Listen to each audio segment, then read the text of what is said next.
Air raid operations gave us no reprieve whatsoever.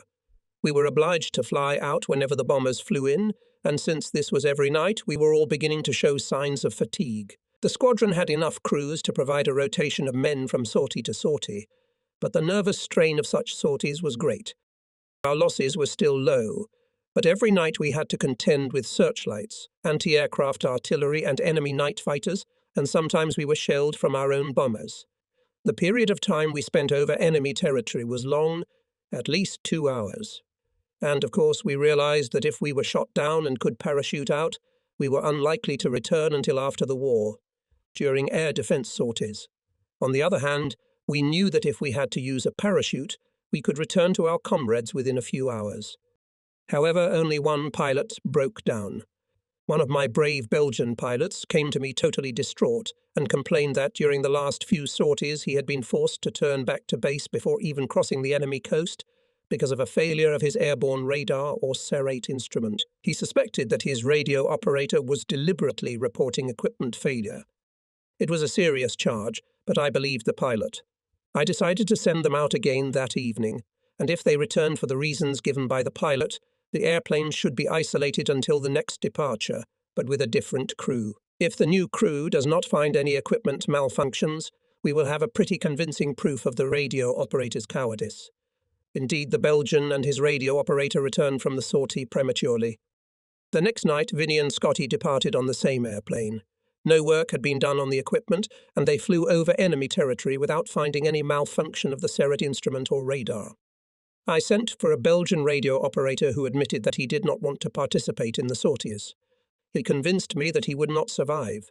Frankly, he was a coward. I had little sympathy for him because I knew that we all felt fear at some stage of this game, and many of us had much more to lose than he did, but by self-discipline we managed to defeat or hide our fear inside. This officer was removed from the squadron, and my Belgian pilot began flying with another radio operator. In a tragic irony of fate, they were soon shot down near Bremen. The fact that I had allowed Styx to fly non-stop for too long had taught me a good lesson, and I tried to give all crews short rests. It was also becoming obvious that I, too, was in need of some drastic changes. My temper was getting rough, and I was overworked from flying to the point of stupefaction. One day the squadron received word that the Royal Navy would be happy to take 2 officers on board one of its destroyers at Harwich for a few days. The destroyer was part of a convoy escort travelling along the east coast. It was just what I needed, and I decided that the hard-working Buster, our spy, should also go with me. We arrived at the Wichita, a rather ancient ship. As we climbed up the gangway, I suddenly remembered a certain old tradition of saluting on the Utes. Turning to Buster, I asked him where the place was. He shrugged his shoulders. An officer and 2 or 3 sailors were waiting for us to step on deck, so I had to try to do the right thing. I didn't want to start our vacation with a big embarrassment. Trying to look casual, I cast a hard look at the main mast and gave a quick salute, hoping it would be acceptable. The look of disdain that flashed across the faces of the military sailors showed that my ignorance had not gone unnoticed. The commander of the ship was a young lieutenant. I remember being surprised at his low rank. It seemed to me that his duties at least merited the rank of frigate captain, but that was none of my business. The passage with the convoy along the east coast to Firth of Forth, which lasted 2 days, cheered me up, and I found that in the company of sailors I was able to forget entirely the troubles which had overwhelmed me during the last few weeks. We were kept fully occupied on the ship. Occasionally we were asked to identify airplanes, and it was then that we appreciated how annoying it was for military sailors to see airplanes appearing nearby. And we also realized that if they waited until they determined whether the plane was their own or an enemy plane, it would often be too late. The plane would get a chance to attack. So their tendency to shoot first and ask questions later may have been justified. At the entrance to Firth of Forth, the Witchhead said goodbye to her charges and, in company with 2 other destroyers and a cruiser, headed back to Harwich at speed. Thank goodness the sea had been relatively calm during the whole crossing, and I felt fine. But when the engines of the old Witchhead were running at full speed, they caused such a vibration that I almost felt nauseous, but managed to maintain the honour of a Royal Air Force officer. I returned to Harwich a new man and was grateful to our naval friends for their wonderful hospitality. While Jacko was settling in at Wittering and familiarizing himself with the serrate instrument, Styx and I made another sortie. This was to be our last flight together for 7 months. A very large formation of our bombers had been ordered to attack the industrial centre of Mannheim in southwestern Germany. We decided that the most suitable point for refueling and launching would be Bradwell Bay Airfield, near the mouth of the Thames. The 605th Mosquito Fighter Bomber Squadron, in which Dave Blomley, my sister's husband, was serving, was stationed there. I hadn't seen him since the start of the war, and now I met him again. We spent a few happy hours reminiscing as I waited for takeoff time. Dave was pleased with flying fighter bombers, but envied my squadron with its radar and serrate instruments. Mosquitoes made long and dangerous flights at night at low altitude deep into enemy territory, trying to find enemy aircraft, but since they did not have any airborne radar, their successes were marginal. Shortly before midnight, 9 of my planes took to the air at intervals of a few minutes. We were gaining altitude in a southeasterly direction to make contact with the masses of bombers that were gathering in a stream in front of us. North of Dunkirk, we saw anti-aircraft artillery fire and searchlights. Over the Belgian-German border, the darkness was broken only by the bursting of anti-aircraft shells. We could clearly see puffs of smoke from shells exploding nearby, and once or twice our airplane was shaken by a blast wave. Around us in the sky, we could see burning airplanes. Some of them were slowly descending toward the ground, while their crews tried unsuccessfully to maintain control. Others were falling like flaming meteors. With Styx's help, I pursued a night fighter, but that one turned on the radar, so we had to start over again. Near Liege, the Styx caught a steady sig pile, and after flying in a circle at 3,000 meters, we finally made radar contact. It was obvious that the enemy was unaware of our presence, and Styx, quickly interpreting the readings of his radar indicators, skillfully brought me into position from the rear hemisphere. At a range of 135 meters, I spotted an indistinct dark object. I could not identify it from this distance and, turning to keep low, began to approach until we were only 90 away. The object now took on the familiar shape of a Messerschmitt 110. From this distance I could not miss. I fired 2 short bursts from all 10 of our barrels. The hits were visible all over the tail section of the Messerschmitt. It flipped over the wing and, catching fire, spiraled to the ground. At that moment, the darkness was pierced by a white flare fired from another plane nearby. It may have come from a German night fighter whose pilot had marked the spot where it had fallen, thinking that this funeral pyre belonged to one of our bombers. We searched for this or other German fighters as long as fuel allowed, but in vain. At Mannheim, burning furiously in the distance, we turned back to Bradwell Bay and landed there 3 hours after takeoff, exhausted but successful. One of my crew saw a white rocket and an explosion as our victim fell. They were able to confirm our aerial victory, which increased my total score to 15 victories, 14 of them at night. Gradually, we were closing in on John Cunningham, who had 18 night victories. I was particularly pleased with this success, considering Styx's position. He could now rest easy knowing he had done well. For his bravery and determination as radio operator and navigator, I presented him for a buckle to the previously awarded Distinguished Flying Combat Cross. We were a most happy crew when we celebrated the official announcement of this award a few days later. Our much-loved air station commander, Group Captain Legg, had been reassigned to another duty station. He always took care of us and had acquired the habit of being at our location, waiting until the last airplane returned, which was usually in the early morning. He would then join us for our usual breakfast of scrambled eggs and bacon, listening to our stories of the night's work. We decided to have a special farewell party for him with dinner and gift-giving. We'd gotten around the food restrictions in a roundabout way. Thanks to Whippen, we got a lot of pheasants and a special bird for the main course. I wasn't told of this surprise until the very last minute. It was a swan kindly roasted by Wynne. The party went splendidly, but we were saddened by the fact that the grouper captain was leaving us. However, Wittering was lucky enough to get an equally sympathetic boss to take his place. During the period of non-flying weather, we conducted ground drills so that everyone could learn close combat. Aircraft crews, led by me, posed as parachutists. At the end of the day, we were dropped from trucks a few kilometers from the airfield and had to go back and destroy aircraft and vital installations. The air station administrative staff and squadron ground staff, led by Dickie Sparrow, were in charge of the defense. It was a damp evening. Each mud-covered group moved toward the airfield by a roundabout route. Our hands and faces were black. By the time my unit reached the staging area, it had gone completely dark, but thin beams of light were flickering over the airfield and the popping of explosive packages to show that the defenders were alert. Both sides had explosive packs to simulate grenades.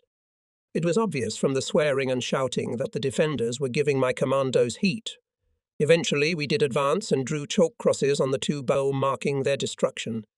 We were then surrounded and captured, but before we did so, Styx tried to throw an explosive package. Unfortunately, he held it too long and it exploded in his hand, injuring his wrist. The defenders were true gentlemen. Rather than give us a run around, they sent old Styx to docks, and the rest of us were simply led to one of the rooms of the barracks on the riser, which was being used as a prisoner of war camp. Apart from the trouble with Styx, no other accidents occurred. It remained to consider the results of the exercise. Several airplanes were destroyed and ground structures were also blown up. At the same time, all my commandos were either killed or captured. In addition to fun and good exercise, we all learned useful lessons. The main one was that it was almost impossible to stop a determined enemy and prevent him from achieving his intended objective, even though it might have cost him all his strength. One can only speculate what might have happened if the Germans, during the Battle of Britain, had decided to sacrifice some of their experienced paratroopers to attack some of our key ground-based long-range detection radars. Perhaps the outcome of that famous battle would have been different. One of my concerns from the time Serrate operations began was the limited range of the bug fighters. Bomber Command's raids on Berlin and on industrial areas in northern Italy had made it clear that we could not accompany our friends all along their routes. We usually sent half of the airworthy fighters with a stream of bombers to fly in it as long as possible. The rest would take off later in the night to meet the returning bombers again as far back on their route as possible. This was not very good. It was splitting our small force in half, but it was the best we could do. In discussing the problem with officers at Fighter Command headquarters, I requested that our BUs be replaced by Mosquitoes that had a longer range. I was promised to look into the matter, but nothing could be done immediately. We were not yet ready to allow Mosquitoes with the latest airborne radars to fly over enemy territory. When we arrived at Wittering, there was only one flying unit, a blind flight training unit equipped with Oxfords. Its mission was to conduct small training courses for selected pilots of Fighter Command, to improve their proficiency in instrument flying and to acquaint them with the latest developments in this field. Later in the summer, our ranks were swelled by an American Lockheed Lightning long-range fighter squadron, which was part of a fighter group dispersed between Wittering and the auxiliary airfield at nearby Kingscliff. This squadron, although coming straight from the States and with no combat experience, quickly endeared themselves to us by their zeal and spirit. Their mission was to escort the ever-increasing day bomber formations of the U.S. 8th Air Force. We did not envy them. It soon became obvious from their losses that the Lightning could not compete with the Messerschmitt 109 and the Focke-Wulf 190. Soon Major McGovern, the squadron commander, and I became real friends, and perhaps because of this, a good relationship developed between our squadrons. There was only one problem. Our allies proved to be incorrigible card players, and usually their stakes were very high, above the means available to the average member of the Royal Air Force. Some of my men thought they could compete with them and found themselves on the losing end. Of course, my lads didn't want the Americans to think they were trembling over every penny, but I had to stop these money games to ensure good relations between the squadrons. I was also concerned about the fact that a significant loss was associated with a reduction in the pilot's combat effectiveness. Experience had shown that a nervous pilot could make a fatal mistake. McGovern understood my argument and agreed. Both squadrons took the decision to ban games favourably. It didn't take Jacko long to master the Serrate instrument. Soon we were flying together again. The first flights were easy. Bomber Command was hitting targets in northern Italy, and this gave Jacko extra time to get his bearings. Then we took off from Ford. The flights proved to be very boring and uneventful. The only exciting moment during these 3 flights was when on the way back we boredom attacked the German airfield of Meran near Paris. It was a clear moonlit night. We spiked on our BU and shelled the hangars from a low altitude. We didn't see what damage we did, but we certainly woke up the defenders. They filled the sky with streams of anti-aircraft shells, but their accuracy was poor. Bomber Command then turned its attention back to Germany. The opposition here was quite different. and there was always the chance of engaging one of the many German night fighters.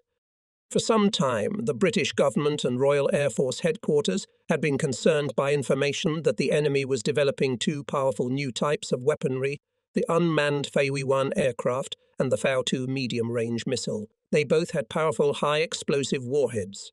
Intelligence data and decoded images taken by our reconnaissance planes showed that the main work on the development and testing of these new missiles was being carried out in Peenemünde on the coast of the Baltic Sea. If we do not take urgent countermeasures, then in a short time the enemy will begin full-scale production of FAL and will be able to bomb England on a scale never dreamed of before.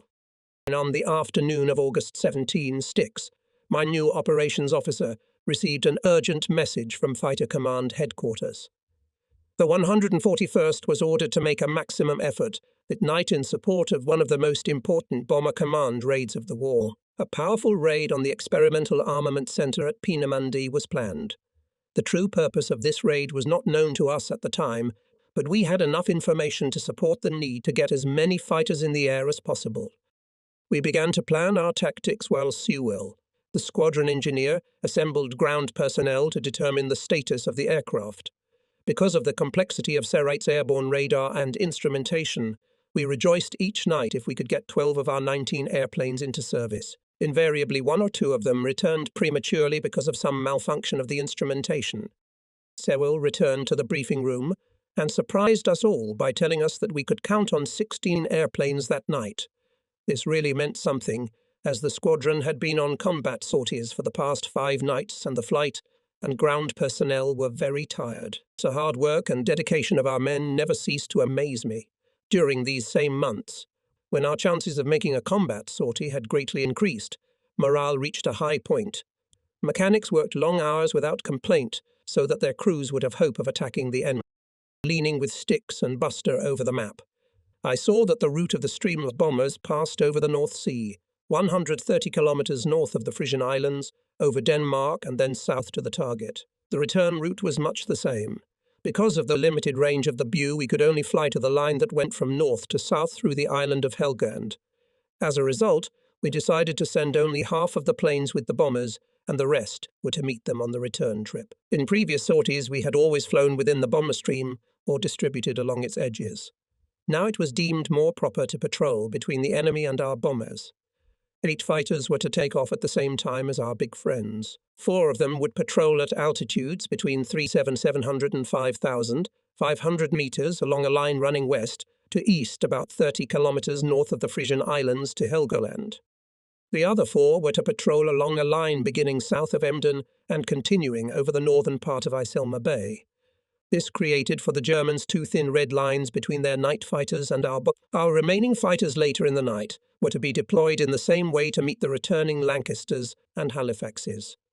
On paper, this seemed a logical plan. The general briefing was scheduled for 1600 hours. I went to the officers' mess hall to wake Jacko, who was trying to catch up on lost sleep. Like the rest of us, he was exhausted from flying all 3 previous nights. We had to give him a good shake to get him to leave his bed. We flew to Kaltishall, which was again our starting point. There we did a final check of the airplanes and checked the weather. The weatherman promised us a beautiful night with a full moon and minor high cloud cover. This was good for us, but I did not envy our big brothers, because such conditions favoured the night fighters of the Luftwaffe as well. For a short while Jacko and I lay back in our chairs. Then at 21:30 I gathered all the crews for a few final words and wished them good luck before going up in my abuju with Jacko to lead the first wave. We crossed the English coast near Cromer, taking a course over the North Sea to Helgoland. I forgot my fatigue for a while, although later that night it affected me. This time we couldn't see the bombers on our airborne radar as they were much farther north, but Jacko was checking it anyway to make sure he was okay. He also had to make sure we reached the patrol line north of the Frisian Islands at the correct point. Maintaining a speed of about 260 km, almost matching the speed of the bombers, I hoped to convince the German defences that we were a plane out of the mainstream and thus attract 1 or 2 night fighters. After 50 minutes of flight, we reached the western end of our patrol line. Even the small clouds had now cleared and visibility seemed endless. To starboard, we could see the dark outlines of the islands. Beyond them, to the south, the coastline of Holland, and ahead, in the distance, the mouth of the Ems River. Not a single light was visible, but by this time hundreds of our bombers were rumbling toward their target. Surely the German air defence must have detected something by now. I could vaguely see the heavily armed fort of Helgoland ahead. There was no point in flying through the fire of its guns, so I took a little south. Every few seconds I asked Jacko if he had detected anything. So far there was nothing. At the end of the patrol line I turned around and headed back. I had just levelled the airplane after the turn when Jacko reported. "Bob, I have a serrate contact. Turn left and climb to 60 metres. I could tell from his voice that he was picking up something specific. "Bob, I think we've got one of them. Continue left turn. Okay, now level off. He's definitely ahead and a little higher. Do you have radar contact?" "No, not yet. But as we continue on this course, we're getting closer. Keep your eyes open. There's a lot of other buggers around." We were approaching the night fighter, but we couldn't know exactly how far away it was until we made radar contact. It was obvious by the number of signals on the serrate instrument that the enemy was aware of the appearance of our bombers and was now heading at top speed to intercept. Minutes passed as we converged, flying in a northeasterly direction back toward Helgoland. I surveyed the sky looking for an enemy that might be sneaking up on us. "Bob, there is a radar contact at 4,500 meters slightly to the left and above. Maximum speed and smooth left turn."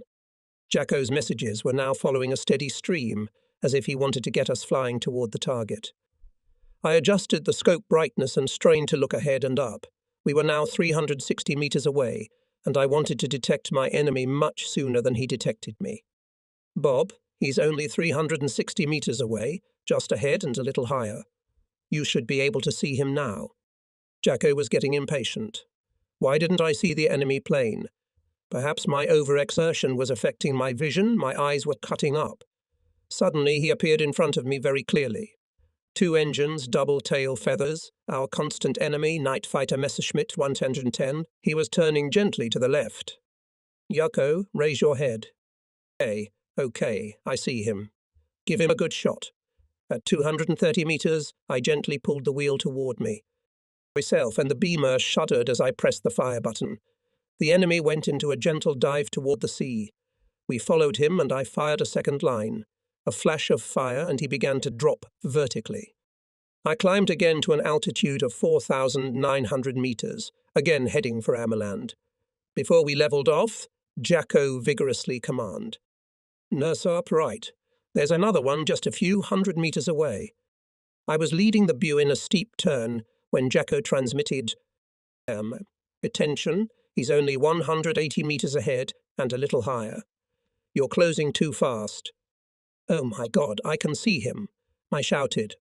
Above me was another Messerschmitt 110 making a sharp turn, and at the speed at which we were flying, it looked like we were going for a ram. I took the helm, caught it in my sights, and opened fire at about 45 meters, its straight shot range. A blinding flash followed as the Me exploded right in front of my face. Our Bew began thrashing violently from side to side, threatening to flip over on its back. My windshield was covered with oil stains from the exploding plane, whose wreckage crashed into the sea. "God, that was close," was all I could utter. As we performed a turn, I saw a parachute in the moonlight, gently descending downward. My blood boiled. Perhaps it was a reaction to the fact that we had only by luck avoided a collision, or perhaps because I was exhausted. I called Jacko on the intercom. "One of the bastards must have escaped. I'm going to finish him off." I was already turning toward the chute when Jacko said, "Bob, leave that poor sod alone." That remark brought me back to my senses. As we flew past the pathetic figure hanging on the end of the parachute, I wished I could tell him that his life had been saved by the compassion of my radio operator, a Jew like many of those the Nazis murdered in the ghettos and concentration camps in Europe. We climbed again to 4,900 meters and headed toward Ameland. Jacko was still getting signals on the serrate instrument, but by this time fatigue had taken its toll. I was so exhausted I could barely see anything. "The Jacko, I think that's enough. Let's fly home. The rest of the guys should have a good account too." Jacko was also tired, but he wanted to keep patrolling. "Bob, we still have plenty of ammunition. Maybe we can hit a couple more." I'm afraid he had no chance of winning that argument. The two weary but satisfied pilots spiked toward the North Sea and turned west toward home. Almost 4 hours after takeoff, we landed safely at Wittering. Some of the crew had already returned, but more than half, including the second wave, were still in the air. We had a pretty good night. In addition to our 2 downed airplanes, another crew reported 1 more destroyed and 1 damaged airplane. Even though Jacko and I were exhausted, having spent several nights without proper sleep, we were determined to wait for everyone else to return. At 30, everyone returned, and I was pleased that we had suffered no losses. My squadron had destroyed 4 enemy planes and damaged 1. I was a little disappointed. I thought we could have done better, but no doubt our presence caused very great confusion to the enemy. We probably saved the lives of many of the crews of our bombers. We learned later that the raid on Peppermünde was very successful. About 700 personnel were killed there, including many experienced technicians. But much more important was the fact that the development and production of the FAU weapons was delayed by about 9 months. Bomber Command paid a heavy price for this. Of the approximately 600 airplanes, more than 50 did not return.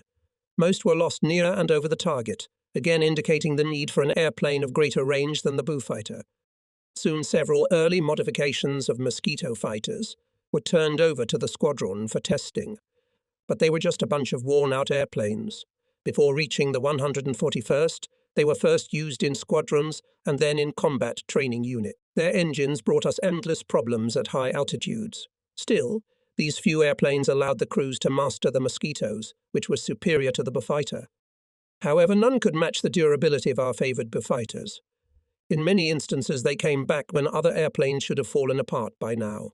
We never used these first few Mosses for combat sorties because of their unreliability, but would have appreciated them had we received newer modifications. During some of our daytime test flights, we had training battles with American McGovern Lightnings, and even given our lack of experience flying Mosquitoes, the Lightnings stood a poor chance against us in combat. Because of our ever-increasing victory count, Jacko and I were often mentioned in the press. Usually the articles amused us, but occasionally they were also very embarrassing. I wondered where the information was coming from. The evening after the raid on Peenemünde, I was asleep in my room when the door opened and Vinny appeared with a newspaper in his hand. "Did you see this, sir?" Vinny asked with a sly smile. He knew perfectly well that I had not seen the paper. I grabbed the paper and read the headline of an article that recounted a recent experience Jacko and I had had. It included a not-so-accurate description of our fighting and details of my life. Apparently I was being groomed to be an angel, as I was described as a great lover of Greek classics and a confirmed teetotaler. No wonder Charles Vinny looked at me askew. I was extremely angry at the time, but later found it amusing. Some reporter had interviewed my proud father and, I'm afraid, twisted what he had to say.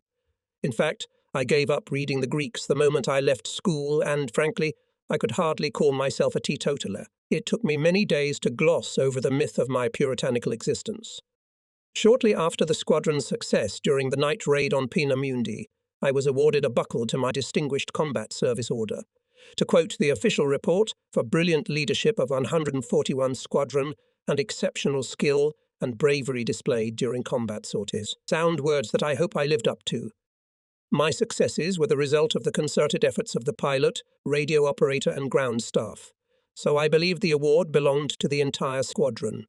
There was a boisterous celebration in which the entire 141st participated. We were very hot and young and probably overdid it with alcohol, as we had on previous occasions. I am not trying to make excuses at all. Some may think we went too far. I agree, but I believe there were good reasons for this behaviour. Many authors, especially British, have a tendency to downplay this aspect of service during the war. Air Force officers seem to have been paragons of virtue, with nothing but heroic words and milk flowing from their lips. Except for a few instances, the reality was quite different. Let's face it, there were many reasons why we drank too much. For some, alcohol was a way to escape reality or suppress fear. Others, perhaps with less imagination, had the attitude, let's fully enjoy life. We could be dead tomorrow. As for my own motivations, I've never tried to analyze them, but I think fear was at the heart of them. Not only fear of buying in myself, but also fear of showing my fear to others. I am not trying to justify myself, but I want to remind the reader of the terrible responsibility that pressed on our generation of young people, some of whom were still boys. The intensification of hostilities against the enemy meant that my visits to my family in Leicester would become short and infrequent. I realized that I had reached the stage where my responsibilities to my wife and children had taken a back seat to the work of running the squad. It was a difficult time for Joan. I was becoming an irritable and less than understanding spouse. The effects of the long combat sorties were taking their toll, although I didn't realize it at the time. Some of the raids of our bombers did not require an escort, such as raids on Italy or on ports on the Channel coast. German fighters rarely appeared because the targets were outside the main Luftwaffe defense belts. The only opposition was from German anti-aircraft artillery. Still, we would occasionally, just in case, release our Buj. On one of these light sorties, along with bombers attacking ports on the Channel coast, we suffered one of our few losses from enemy action. No enemy fighters were sighted, but anti-aircraft artillery fire was intense. On the way back, one of our Bu was hit by anti-aircraft fire. The pilot, Flight Lieutenant Ferguson, began to dive his badly damaged plane toward the English Channel, hoping to make it to England. Whether he was wounded or not, his radio operator, Flight Officer Osborne, never knew.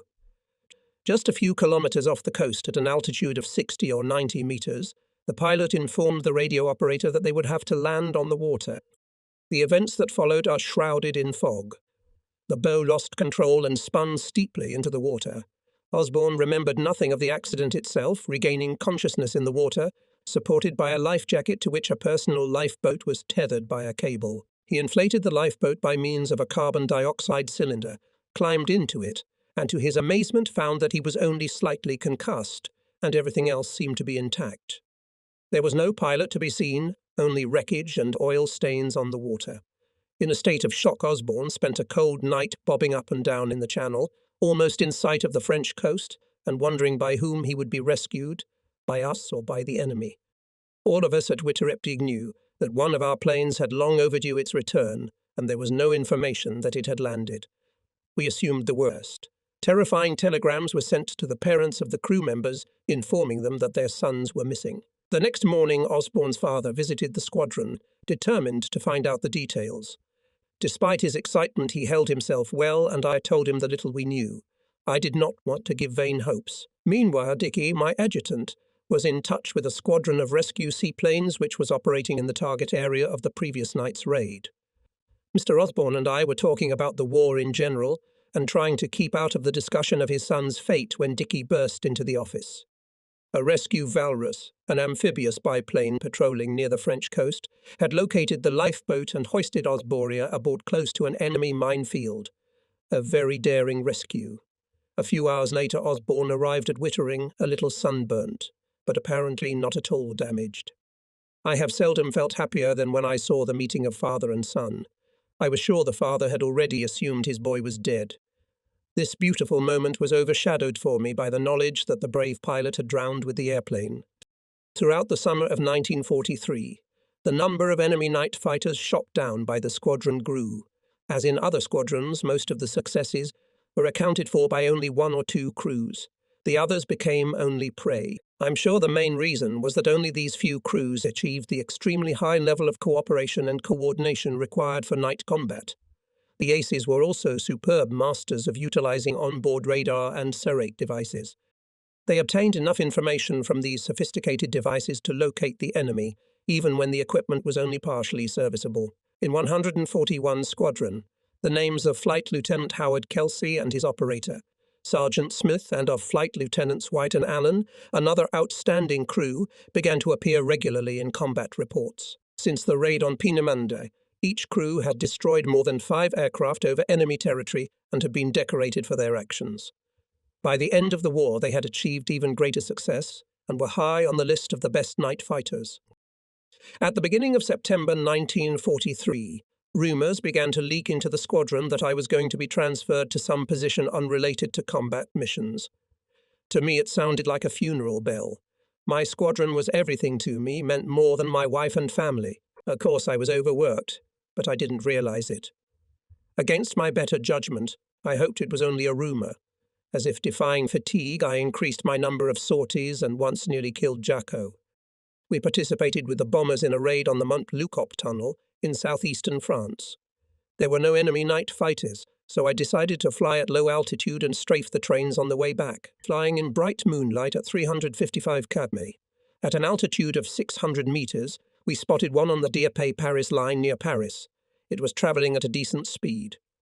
As we descended, we fired a long line of all barrels at the steam locomotive, which exploded, raising a cloud of steam and sparks. There was no return anti-aircraft fire from the train, and as it stood up we made a circle over it and flew on to find the next target. Very soon we saw another train moving toward Paris from Amiens. I spiked again, firing a long line from all our powerful weapons. In my desire to destroy this train, I had completely forgotten the altitude. There was an explosion ahead. Purely by reflex, I pulled the helm sharply toward me. We hit the tops of the trees along the railroad embankment. We returned to an altitude of 600 or 900 meters, deeply shaken. But the airplane seemed still airworthy, despite the hole in the bottom of the fuselage between Jacko and me. An hour later we landed and hurried to the bar to regain our spirits. An inner voice told me that if I didn't take a vacation, we wouldn't last long. It seems that my thoughts were heard. For a few days later, I was granted a short vacation. I was ordered to Kenley Airfield, made famous during the Battle of Britain, to participate in rehearsals for a ceremony to celebrate in London the regular anniversary of the victory in that battle. The Royal Air Force and Women's Auxiliary contingents assembled their marched along the tarmac highway and runway of the then seldom used airfield. Learning that I'd been selected to lead a group of Battle of Britain veterans as they marched through the streets of London came as a shock. I believed there were people far more deserving of it. My contribution to the famous battle was just one enemy plane shot down at night in August 1940. I suggested that the group should be led by one of the famous aces of the time, and I would have gladly followed him myself. But my requests were ignored, so for a couple of days, under the supervision of formation instructors and senior Royal Air Force chips, I led my unit of pilots and navigators on a march and parade march. On the appointed Sunday, we were bussed to London. We lined up with many other units representing anti-aircraft artillery, police, firefighters, civil defence, the Women's Voluntary Service, nurses and Women's Auxiliary. There were over 3,000 of us. The parade was diversified by bands and the whole column stretched over 1.5 km. The bands caused us to walk out of step most of the time. The music reverberated off the buildings along our route, causing us confusion. The constant short stops of the Women's Auxiliary Unit, marching directly ahead of us, turned my boys into real shufflers. I've had enough of the Women's Auxiliary girls and never want to march behind them again. The challenges of constantly changing feet and the cheers of thousands of spectators completed my confusion. We marched down Mall Road in front of Buckingham Palace, saluting the King. It was the only moment in the course of our march when, more through luck than good judgment, we kept pace with the unit in front of us. Fortunately, a few minutes later near Wellington Barracks, I disbanded my band and vowed that I would rather face the Hun hordes than fight my way through the cheering crowd again. The rumour of my transfer soon became a fact. Breham was ordered to attend Course No.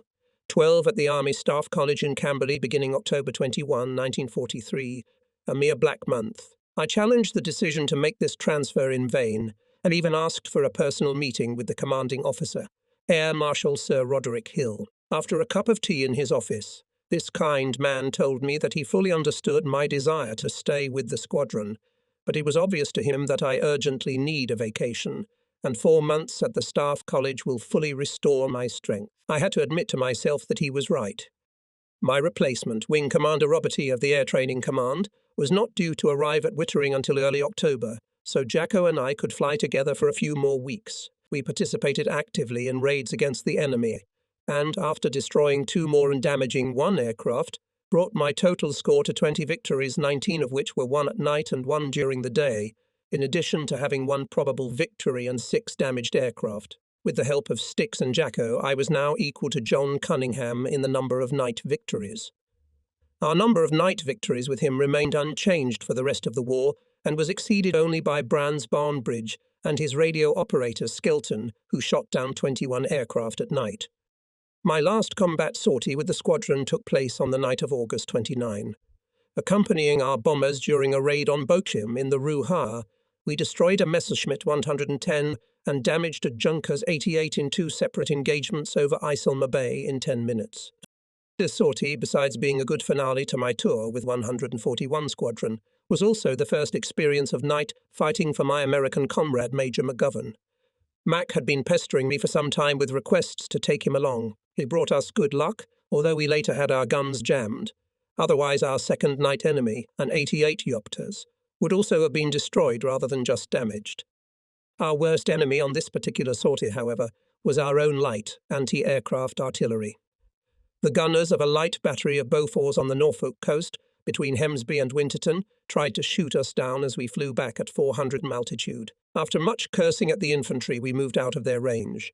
Since had been in contact with our base for some time, we could not understand why we were being treated as the enemy. Although I had only been in command of the 141st for 10 months, it was a period of varied and hectic activity. Squadron morale was low, but I was fortunate enough to see it grow until it became first class, thanks to the determination of every individual in the unit. It may be unfair to pick out individuals to thank when everyone did so much, but I am especially grateful to Flight Lieutenant Bernard Sparrow Dickey, my adjutant, and Buster Riscolds, our spy. Unlike the airplane crews, none of these officers received any tangible thanks for their hard work. Yet they did a great deal for the squadron and always gave me good advice. The squadron switched from defensive operations to offensive operations with outstanding success. Our casualties were relatively low. Indeed, the 141st lived up to its motto Caemus Noctu 2U. We kill by now. Before leaving Witterip, I solemnly promised Styx and Jacko, they were both second to none in their field, that I would do my best to transfer them to whatever unit I was posted to after Staff College. This was a little disloyal to Wing Commander Roberts, my successor, but he appreciated my feelings for these two officers who had shared with me most of the triumphs and deliverances from danger. When I left the squadron, a large number of Mosquitoes had arrived, still older modifications, but slightly better than the first ones we had received. They were fully equipped with serrate instruments and were gradually replacing the old tried and tested Boo fighters. Despite the better performance of the Mosquito, the squadron's successes initially went downhill. The enemy became wiser and took into account the capabilities of our airborne radars and serrate, employing various tactics and techniques to reduce their effectiveness. The remainder of the war became a battle between ours and his technical staff in radar development. At times the Germans had the advantage. Then it was our turn, and the 141st number of victories grew rapidly. Before leaving for Camberley, I spent a few days in Leicester with my family. I suppose I was a headache to my successor in those days. I kept pestering him with requests for an airplane to fly me just one more time. Robert A. was agreeable, but Air Group headquarters remained adamant. From there came the order Braham is not to fly any more combat sorties until his course is completed. So I returned to Leicester to spend the remainder of my short vacation there. Contact with my first love, 141 Squadron, was henceforth severed. And since then I have never known such a sense of camaraderie again. Naturally, Joan saw it in a different light. At least she didn't have to worry now for a while whether or not I had returned from a flight over enemy territory. Although we still lived far apart, the knowledge that I was safe comforted her. The entire neighbourhood of Camberley was alive with army tradition, and many beautiful homes of retired generals and their families were housed around the headquarters college. I was a little apprehensive, but on arrival I learned that there were 5 other Royal Air Force officers on the course, most of whom I knew well. I breathed a sigh of relief as the infantry, or army types, seemed a staid and arrogant lot compared to us. This opinion of mine was to change in the near future. I lodged with Russ Barry, who had just returned from North Africa, where he had become one of the most capable fighter wing commanders in the Royal Air Force. We were then staying at the Cambridge Arms, a nice hotel almost opposite the main gate of the college. It must have been frequented. The head of the college was Major General Wimberley, who had recently returned from the Middle East, where he had distinguished himself as commander of the 51st Highland Division as part of Montgomery's victorious 8th Army. The instructors were mainly officers of the rank of lieutenant colonel, but included one wing commander in the Royal Air Force. Many of them had been in combat in various theatres of war. The people on the course were mainly army officers. But in addition to a small contingent of Royal Air Force, there were also representatives from the Royal Marines and the Armed Forces of Canada, Australia, the United States and Czechoslovakia. Our training sessions were conducted in mixed groups. 6 Royal Air Force officers were allocated to 6 such groups, in which they effectively became advisors on the use of aviation. The days at Staff College went quickly, and unexpectedly I enjoyed them. My first impression of the infantry seemed mistaken. They were not as zany as the Royal Air Force lads, but made a cheerful and friendly bunch. At Camberley we studied the 3 main stages of warfare: withdrawing back, advancing forward, and attacking. During the early years of the Second World War, the British became experts in the first of these stages. Retreat was regarded as the most difficult and confusing aspect of warfare. A commander had to keep morale high among his troops when things went wrong. If he failed, the withdrawal became a rout. The British Army could be proud that this never happened because the command was top-notch, and the average British soldier had great courage. The Allies had recovered from the first heavy blows of the aggressor, and we could now plan our advance and offensive. Rumours were circulated about the opening of a second front. Given the terrific build-up in England of British, American and Dominion divisions, it seemed not long before these rumours became fact. Thanks to the proximity of Farnborough, I was still able to fly airplanes in my spare time. During weekends there, I could pick up a Percival Proctor, a Tiger Moth, an Ara Tutor, and even an old Gladiator. Several army trainees and college professors flew one or another of these airplanes with me during my visits to Joan and the children in Leicester. One day Joan, too, took her first unofficial flight in a military airplane, an Ara Tutor. She enjoyed it very much. The only thing that bothered her was that the parachute strap had to be passed between her legs. Since she was wearing a skirt, quite a bit of her beautiful legs were exposed to my friend, an army captain who tried hard not to notice. During our training at Camberley, we were fortunate enough to talk to many high-ranking military commanders. Among them were General Montgomery, who commanded the famous 8th Army, and General Anderson, who led the 1st Army in North Africa. I remember them especially well because they were completely unlikable personalities who generated tremendous interest and debate among us at the college.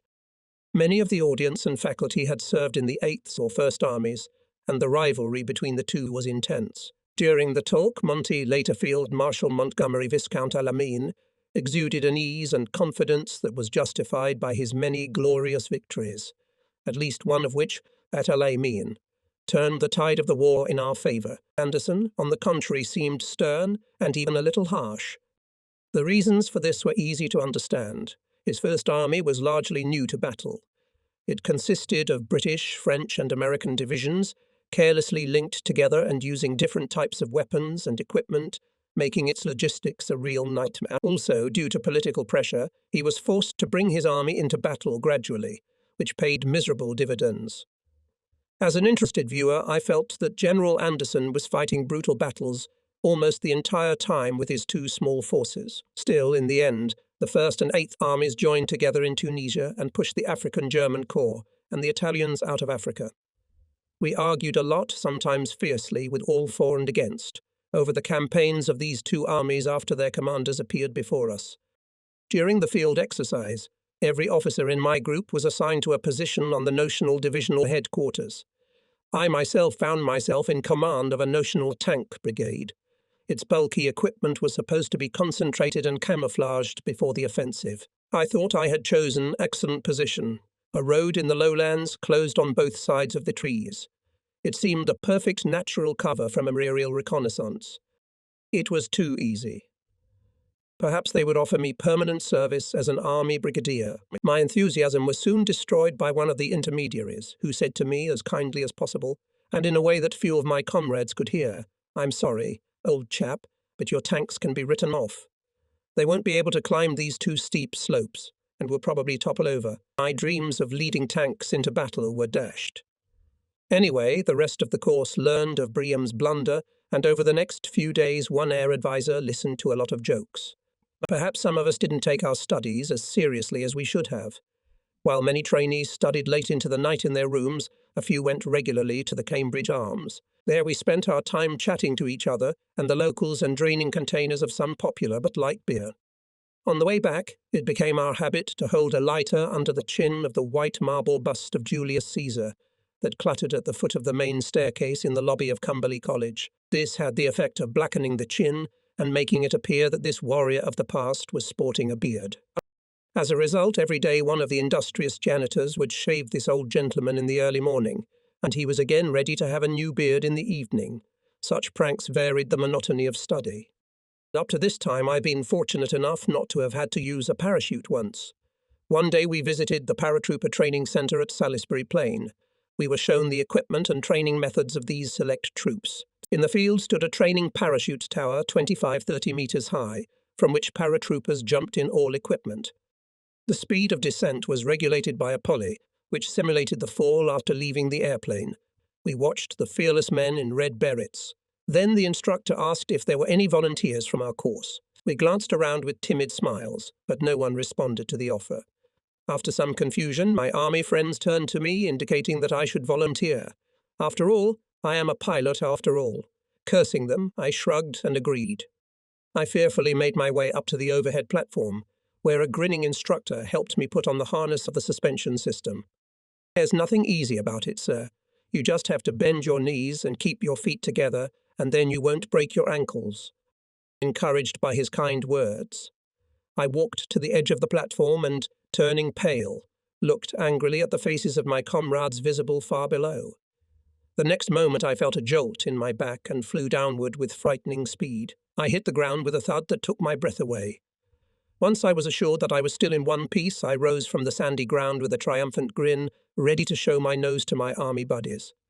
In December 1943, I learned that 141 Squadron, which was now fully equipped with mosquitoes, had moved from Wittering to West Rainham in Norfolk. Short-lived ties with Fighter Command initially and with Air Defence Command later were now severed, together with the 239th and 169th Squadrons. Also armed with mosquitoes, it became part of the newly formed 100th Air Group, under the control of Bomber Command. The story of the 100th Air Group deserves its own book. I will only briefly explain its role. The group was responsible for direct and indirect support of Bomber Command's offensive operations. Some squadrons, like the three above, had the task of shooting down enemy night fighters. Others, equipped with a variety of aircraft, flew in streams of bombers or performed diversionary raids, interfering with enemy radars and communications systems, making life as difficult as possible for enemy air defences. Finally, we had what some in our night fighter aviation had long demanded, a powerful grouping of night fighters capable of operating over the entire territory of the Third Reich. In late January of the new year, the 141st organised a reunion party at its new base at West Rainham. The invitation I received allowed me to bring 3 newfound army friends, including 2 Canadians. An Oxford was carefully sent from West Rainham to pick up the army men, while I myself flew in an old single-seat Gladiator fighter as escort. How wonderful it was to meet up with old comrades again. Squadron Leader Davis, who'd been one of my squadron leaders, was now in command of the squadron, replacing Roberts, who had been reassigned to a staff job. Charles Vinney and the old-timers, Buster Reynolds and Dickie Sparrow, were still serving there. The meeting was a boisterous success. As the party progressed, our amusements became rougher and rougher, but no one was seriously injured. In the last stage of the festivities, Vinney escaped and locked himself in the restroom. Chased by angry squadron members, he doused them with a fire extinguisher. The problem of his smoking out was soon solved. Someone brought in a very signal pistol and ammunition. It was fired into his hiding place through a window. This produced a fantastic amount of smoke, and soon Charles appeared, who, coughing and muttering something inarticulately, pounced on us. My army friends were amazed at what was happening, but seemed to be enjoying the whole thing. When we went to breakfast the next morning with heavy heads in the highest degree of caution, there were signs of the merry night everywhere. Broken dishes and damaged furniture were lying in their original places. However, the most priceless souvenir was the coal-black footprints on the ceiling of the dining room hall, the neat autograph of Buster Reynolds. We never found out how he got there. It must have been a unique operation. My army friends and I decided to leave before the angry air station commander showed up. We said goodbye to everyone in the 141st.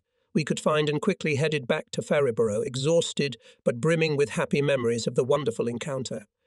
I had heard nothing about where I was going to be sent after the course at Camberley, so I decided to push the personnel service types myself by visiting the 100th Group headquarters looking for a job. My only desire was to fly combat missions against the enemy again. After meeting with the group commander, I asked him if he could have me in one of his Mosquito squadrons. He replied that he would like to see me at his headquarters, where he thought my experience would be of great benefit. I experienced great disappointment. Later that day, I discussed tactics with the group's chief of operations and soon realized that I sincerely disagreed with the way Mosquito was being used. Although I deeply respected him, he was a brave and capable officer. It was obvious to me that we would not be able to work with him because of significant disagreements over the use of Seret-equipped aircraft. After friendly conversations and discussions, I declined the offer to take up staff work and, somewhat depressed, returned to Camberley, leaving it to the Air Ministry to decide the fate of my transfer. I must only add that the 100th Group succeeded very well without me. Our last few weeks at Camberley were largely devoted to airborne operations and air support. This was natural in view of the huge build-up in Britain by the British and American armies and the 2nd Tactical Air Command of the Royal Air Force and the US Air Force's 9th Air Force. There were serious signs of preparations for the opening of the long-awaited Second Front by crossing the English Channel. One day I was informed that I was summoned by the chief of the college. I reported to his adjutant, and the latter escorted me to the Major General. He already had an Air Vice Marshal Embry, who I knew, who had recently taken command of the 2nd Light Bomber Group, now part of the 2nd Tactical Air Command. Embry asked me if I would like to work on his staff and help prepare the group for night operations. The group consisted of 4 squadrons of Mitchell bombers, 2 squadrons of Boston bombers, and 6 squadrons of Mosquito MiG-6 fighter bombers, all of which were still used exclusively for daytime raids. My job, if I accept, will be mainly with the Mosquito squadrons, which must be trained so that they can carry out low-altitude night attacks on German transports on land or water. Embry emphasized that this was one of the most important tasks and that his group would be the only one capable of supporting the Allied armies at night when the decisive D-Day came. The offer was very flattering, but before agreeing, I said that I would like to take a personal active part in the action against the enemy. With a twinkle in his eye, he promised that he would allow me to perform a portion of combat sorties. Embry then told the general that he would like me to start my new job at once. The college chief replied that he would be sorry if I did not finish the course, so it was decided that I would stay on for the time being.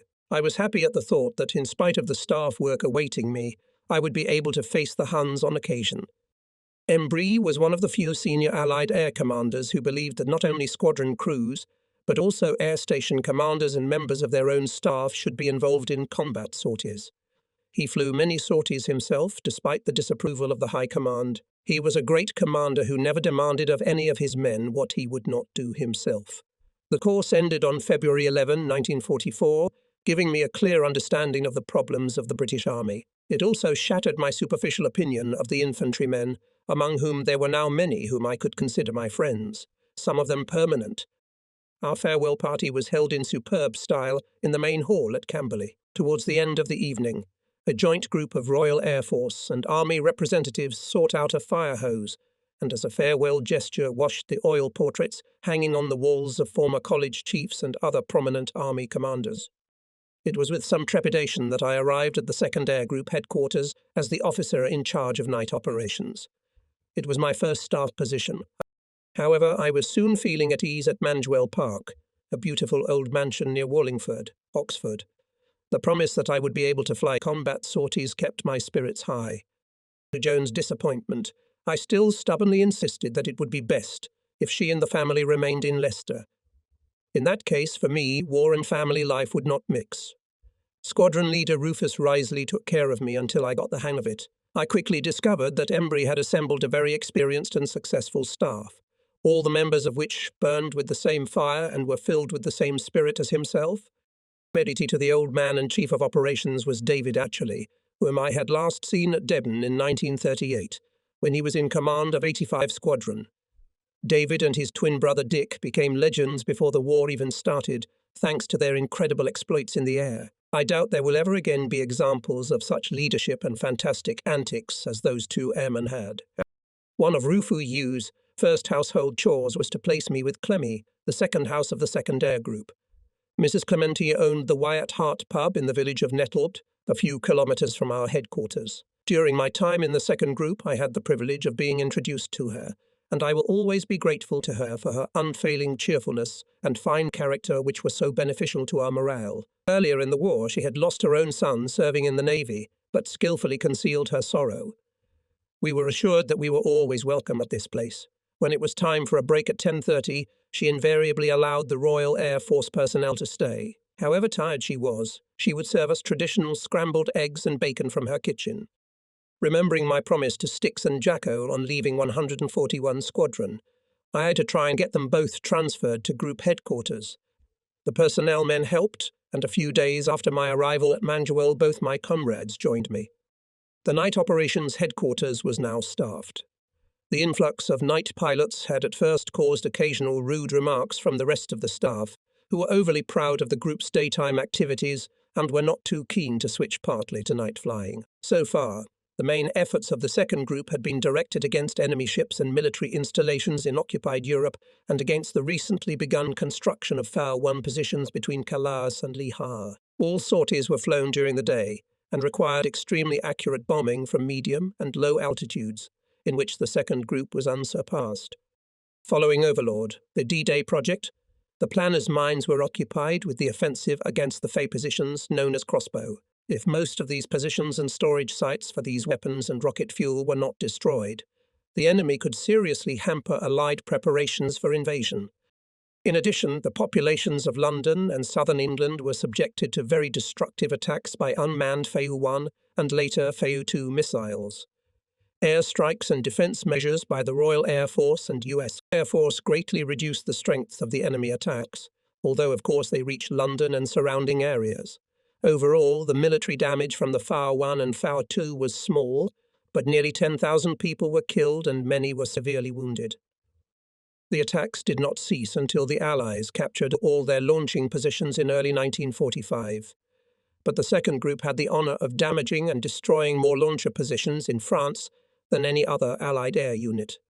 Preparations for Operation Overlord were proceeding apace, and Embry's group, among other tasks, had an important role to play in attacking German lines of communication after our troops captured the bridgehead in Normandy. The work of training squadrons for night operations should be carried out as soon as possible.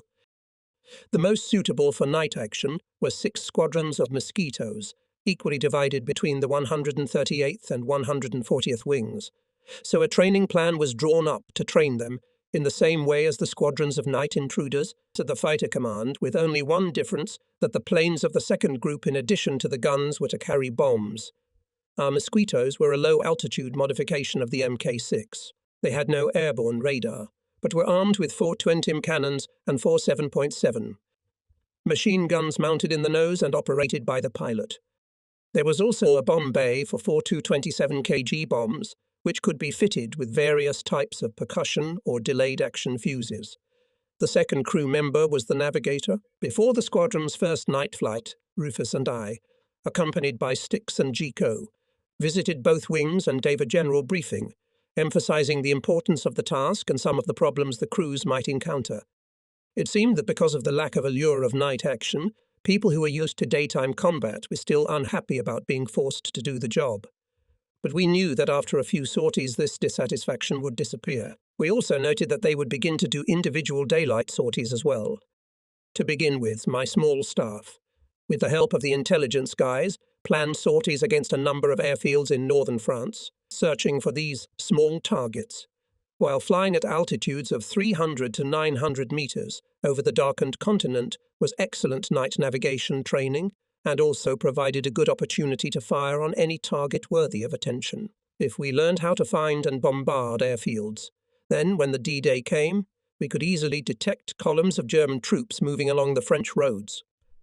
During the first sorties, crew's Mosquito learned to hit small targets, and losses were insignificant, so the initial dissatisfaction began to fade. I began to think about Embry's promise to let me fly combat sorties. For some time now, I had been fascinated by the opportunities afforded by 1 or 2 long-range fighters patrolling during the day deep in enemy territory. The 418th and 605th Intruder Squadrons, usually operating at night, demonstrated how successful such sorties could be. They achieved surprise and shot down many enemy aircraft of various types at the cost of minimal losses on their part.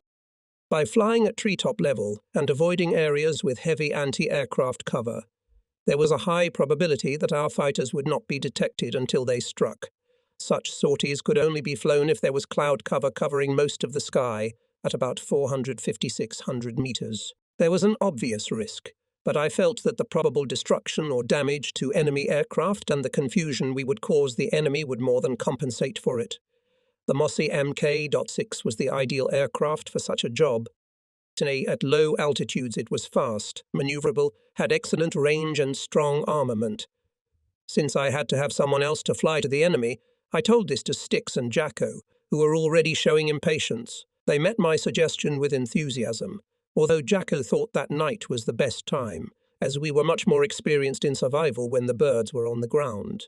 We discussed the possibility of flying during daylight hours, and ultimately my viewpoint prevailed. After that, I went to see the old man.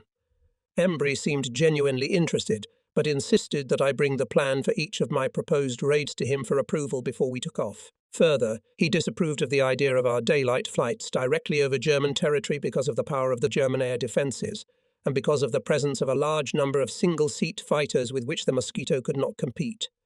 Occupied Western Europe, however, had attractive targets. There were many airfields where enemy bombers and twin-engine Messerschmitt 110 and Jupters 88 fighters were based.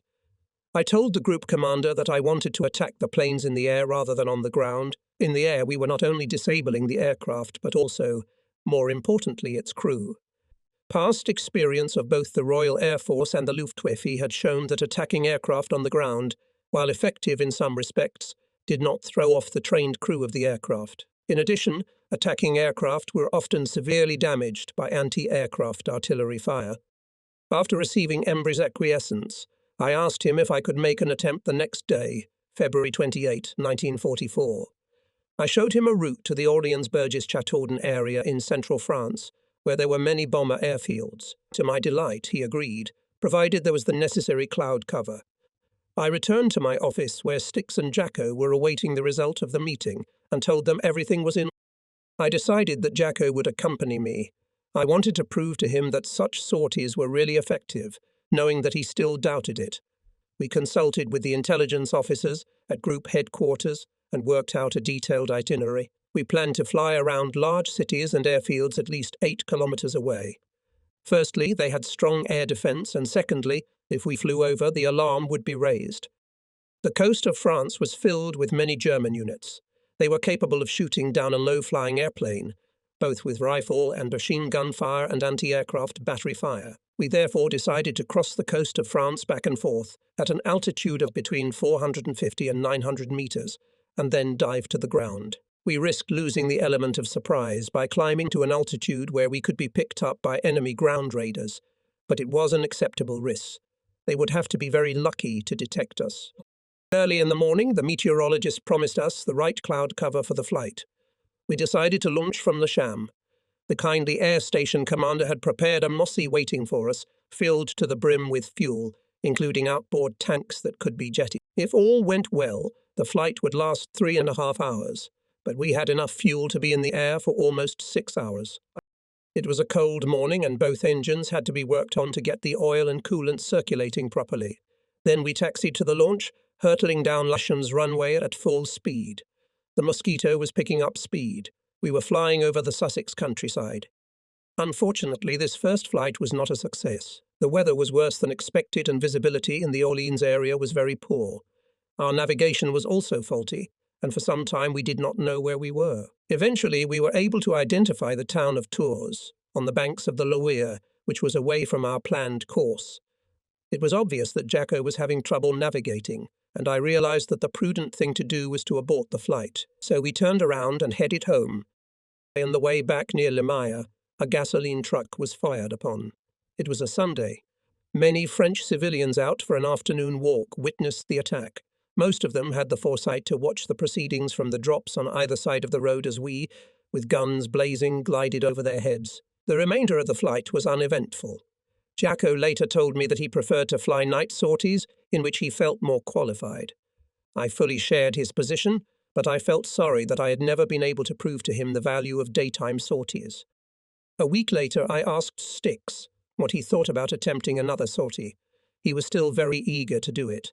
I went to the air group commander for permission, although after our first failed attempt I feared that he might consider such flights a waste of time. When I explained why my flight with Jacko was unsuccessful, Embry understood me, but forbade me to take foolish risks.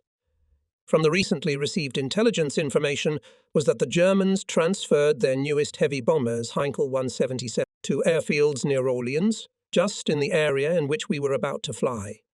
These airplanes were four-engine monsters, with two engines on each of their wings standing in tandem, giving them the appearance of a twin-engine airplane. We speculated that they might have arrived there to prepare for raids on England, hence their attack was noteworthy. The weather the next day seemed destined to be ideal for our departure, so we made arrangements to have a prepared Mossy waiting for us again at Lasham. We set off for the second time into the interior of France. Stick sat beside me in the cramped cockpit, spreading the maps on his lap. Occasionally he would give me a little course correction. That day there was thick cloud cover with a lower edge at 460 metres. After about 35 minutes of flying we could see the French coastline. Sticks had identified the point at which we were to cross the coast, and with about 6.5 km to go, I steered the Mossy sharply up into the clouds and levelled off at 900 metres. We flew at this altitude for about 5 minutes and then spiralled steeply towards the ground. We were now inside the enemy citadel, heading for Orleans, and hoping we had not alarmed the Germans by our appearance. There was something exhilarating about gliding right over the French fields and trees, but we had to be on guard at all times, not only to keep out enemy planes, but also to avoid hitting a power line or tree. From flying like this, we were both soon completely soaked. Periodically we changed course by 20 or 30 degrees to, somehow, confuse any German observers as to the direction of our flight. Sticks navigated confidently. Soon we crossed the scene west of Rouen, and had it not been for the occasional French peasant or German soldier who probably mistook us for entertaining Luftwaffe pilots, we would have seen no one. The spires of Chartres Cathedral appeared in the distance. I tilted the airplane to the right, and the right wing nearly caught the ground as we skirted the city. It was probably full of German soldiers and covered by anti-aircraft batteries. We were flying over the Loire Valley with its beautiful chateau, near Orleans, and yet we saw no sign of airplanes. I began to feel disappointed, shared my doubts with Sticks. Where were the elusive Luftwaffe airplanes? We flew south another 80 km, and, having found no aircraft near the Bourges airfield, laid down on a course for home via Châteaudun. I was about to conclude that the flight was again a waste of time when Stick said, What's that?" In the distance beyond my right plane I could make out the runway of the airfield. An airplane taking off, barely visible as a black blob, was kicking up dust with its propellers. That dust was what caught Sticks's attention. For a second or so we watched, still holding the Mossy near the ground. Perhaps the Germans had finally detected us, and an enemy fighter was taking off to intercept us. I increased speed so that we could quickly disappear into the clouds if our suspicions were correct, as our Mossy could not compete with several Messerschmitt 109s or Focke-Wulfs 190s. We could now see that the black blob was only one airplane, and a very large one at that, with a shout of triumph, with which I almost deafened Sticks. I threw our Mossy into a steep turn and headed for Châteaudun. It's about 1.5 km from the airfield perimeter. We flew over the German anti-aircraft artillery positions and were amazed to see the enemy gunners waving at us, thinking we were one of their planes. To please them, we waved back. The surprise was complete. We were now rapidly approaching the target, which we recognized as one of the big Heinkel 177s. It was making a turn over the airfield at an altitude of 300 meters. We stayed near the ground until the last minute, approached our target from the front and slightly to the side. At a distance of about 800 meters, I began a smooth turn with an altitude gain, so that the massive fuselage of the bomber was directly in front of us. I got into position to open fire. At the last moment, the enemy realized we were hostile and tried to turn away, but it was too late. I reduced my turning radius slightly so that the crosshairs of my electric sight, given the necessary anticipation, were in front of the bomber and pressed the fire button. A stream of 20 mm shells and 7.7 bullets rained down from the nose of the Mossy as I continued to reduce my turning radius so that I could keep my sight on the rapidly approaching target. I started firing at about 360 meters, And now from a distance of 90 meters, the Hypkel 177 seemed as big as a house. A stream of fire and smoke appeared down the nose of the plane. It stood up on its haunches like a wounded animal, and flipping over the wing onto its back, fell vertically to the ground. The explosion that went off was like the explosion of an oil tanker, a huge ball of red flame and puffs of dense oil smoke. "My God," was the only thing I could utter. It all happened so fast that none of the unfortunate crew had a chance to parachute out. There was no time for pity. We had done our job and now had to leave. Leaping towards the ground at 480 km, we flew home in triumph.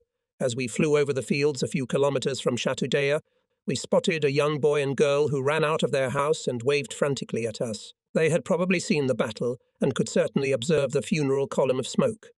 So our victory gladdened the hearts of 2 inhabitants of enslaved France. 3.5 hours after taking off, we landed at La Cham. A few hours later, Styx and I were drinking beer in a bar in Mangewell, recounting the circumstances of our victory to other members of the staff. The film of my movie camera, synchronized with the guns, had already been processed. Embry asked to see it, and we moved with the whole crowd to one of the meeting rooms, where the confirmation of our victory was shown on the screen. I now felt that I had proved the value of day flying to both the boss and the group as a whole, and looked forward to more sorties in the future. Day flying was very different from night fighting, but I found the daytime victory to be just as satisfying and exciting. A week later, on March 12, Styx and I took to the air again.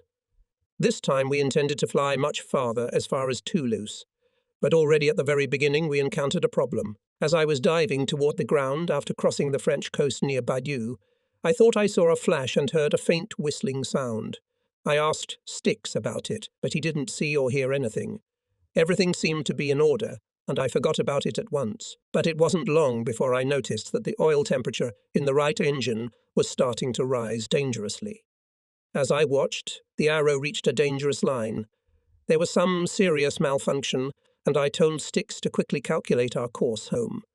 In the meantime, I turned our airplane around in the general direction of England. I turned off the faulty engine and continued flying on one. Our Mossy flew quite well on one engine as well. 45 minutes later, we were back on the ground at La Cham. We found that the oil line had been broken by a bullet and dark liquid was leaking out of it. Apparently, some German sniper had shot at us. I don't know why the engine didn't catch fire, although a lot of oil poured out onto the hot radiator and exhaust manifolds. Luck was with us again.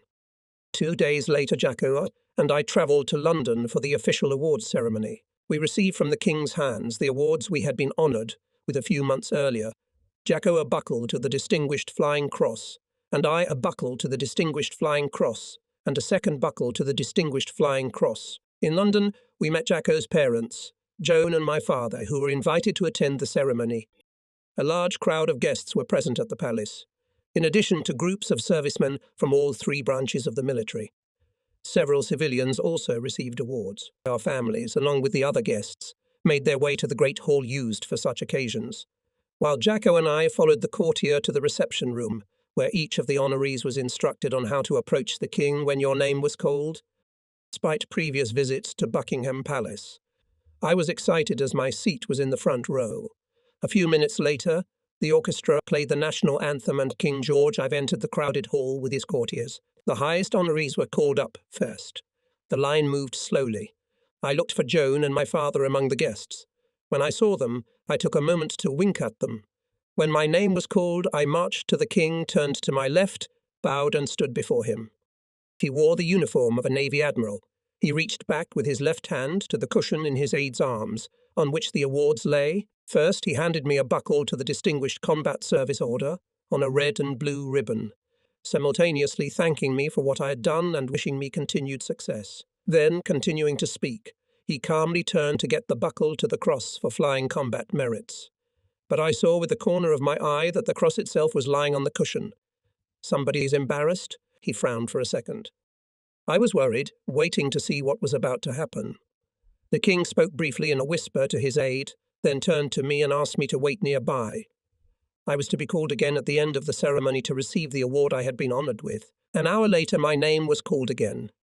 By this time, the king must have exchanged handshakes and talked to nearly 200 people, but he was still capable of smiling and made a friendly joke about the incident, as he presented me with a buckle to the Distinguished Flying Cross. Apparently, even in the higher realms, sometimes they get it wrong.